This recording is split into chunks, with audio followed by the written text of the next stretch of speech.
Hey everyone, so I'm out here today at the Brighton High School on the track here around their football field for a particular reason. The reason is because I wanted to let you know that back in the day, I was fast. I mean, not just a little fast, I was fast. In fact, out of our whole elementary school, I was the second fastest kid in the school. Only Benny was faster than me. That's right, only Benny Barton was a faster runner than me because I could run, and I could run fast. But here's the thing.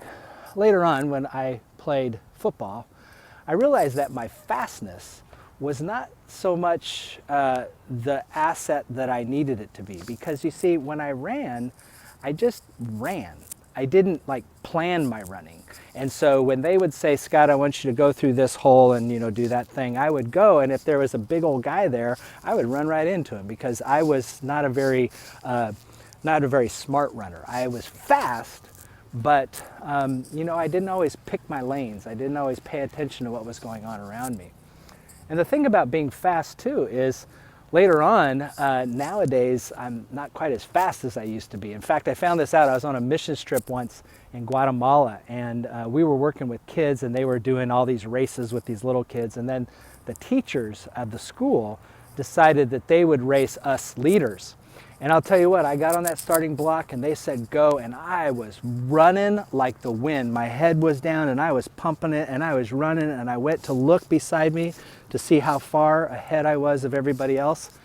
And I realized that they were way far out there in the lead. I was left in the dust.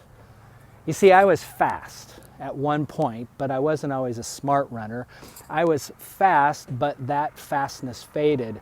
And the other thing about my running was, even though I was fast, I really didn't have a lot of endurance. I was a sprinter. And sprinters run differently than long distance runners. You see, when you're a sprinter, you take these quick up-down steps. You pump your feet a little bit more. But when you're a long distance runner, it's those long strides that matter. That's what really matters for a long distance runner. And so it's interesting, this idea of running is that while I was fast and I could beat someone in a race where the race was straight and planned out, I was able to do well. But if the race changed, well, I was not so good. And as I got old and fatigued, my same way of running just wasn't working the same way. Well, let me tell you why I'm talking about this.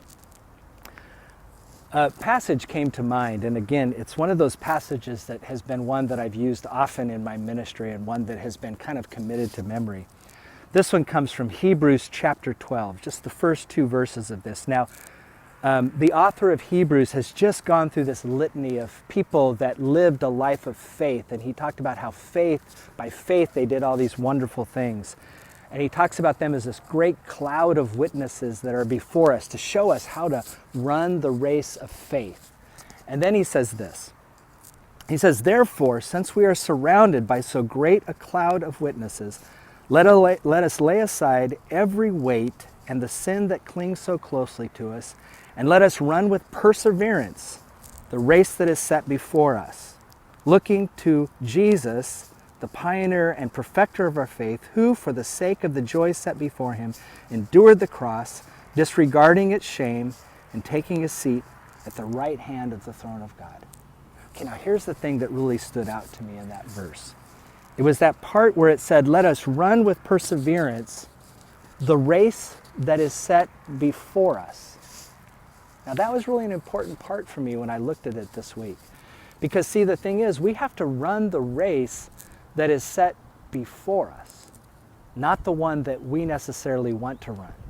We have to run the race that is set before us, and because it is set before us and it is that race, sometimes we have to modify the way in which we run that race, the way in which we live through that challenge or that struggle that we are in the midst of.